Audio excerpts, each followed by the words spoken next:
വിദേശത്തേക്ക് കടന്ന കൊലപാതക കേസ് പ്രതി പിടിയിൽ. മലപ്പുറം കൊണ്ടോട്ടി സ്വദേശി മുഹമ്മദ് അഷ്ഫാഖാണ് പിടിയിലായത്. കാഠ്മണ്ഡുവിൽ നിന്നാണ് സാഹസികമായി ചേവായൂർ പോലീസ് പ്രതിയെ പിടികൂടിയത്. 2022 നടന്ന കൊലപാതക ശ്രമക്കേസിലെ പ്രതിയാണ് ഇയാൾ. കോടതിയിൽ ഹാജരാക്കിയ പ്രതിയെ റിമാൻഡ് ചെയ്തു.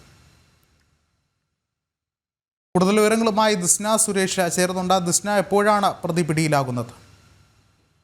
കഴിഞ്ഞ ദിവസമാണ് ഈ പ്രതി പിടിയിലായിരിക്കുന്നത്. കേസിനാസ്പദമായ സംഭവം എന്ന് പറയുന്നത് 2022 ഒരു കൊലപാതക ശ്രമക്കേസിലായിരുന്നു പ്രതി നേപ്പാളിൽ നിന്ന് ചേവായൂർ പോലീസിന്റെ പിടിയിലായിരിക്കുന്നത്.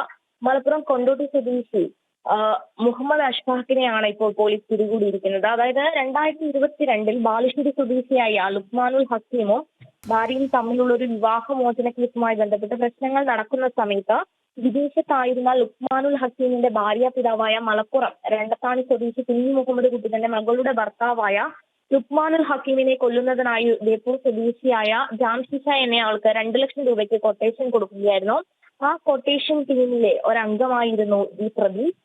ഇതിനായി ജാംഷിഷ 4 പേരെയാണ് നിയോഗിച്ചത്. അവർ ഒരു ഇന്നോവ കാറിൽ വെച്ച് ഈ ലുക്മാനുൽ ഹക്കീമിനെ തട്ടിക്കൊണ്ടു പോവുകയും എടവണ്ണ കൊണ്ടോട്ടി റോഡിൽ ഓമല്ലൂർ എന്ന സ്ഥലത്തുള്ള തടിമില്ലിൽ എത്തിച്ച് മർദ്ദിക്കുകയുമായിരുന്നു.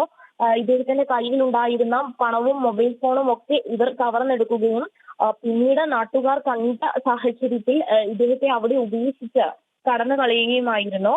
തുടർന്ന് പോലീസ് നടത്തിയ അന്വേഷണത്തിൽ 5 പ്രതികളെ പോലീസ് നേരത്തെ തന്നെ അറസ്റ്റ് ചെയ്തിരുന്നു. ഇതിൽ മുഹമ്മദ് അഷ്ഫാഖ് മാത്രമാണ് വിദേശത്തേക്ക് കടന്നു എന്നൊരു സൂചനയായിരുന്നു ഉണ്ടായിരുന്നത്. അതിന്റെ അടിസ്ഥാനത്തിലാണ് കഴിഞ്ഞ ദിവസം ചേവായൂർ പോലീസ് സംഘം നേപ്പാളിൽ എത്തുകയും നേപ്പാളിലെ കാഠ്മണ്ഡുവിനടുത്ത് വെച്ച് പ്രതിയെ പിടികൂടുകയുമായിരുന്നു.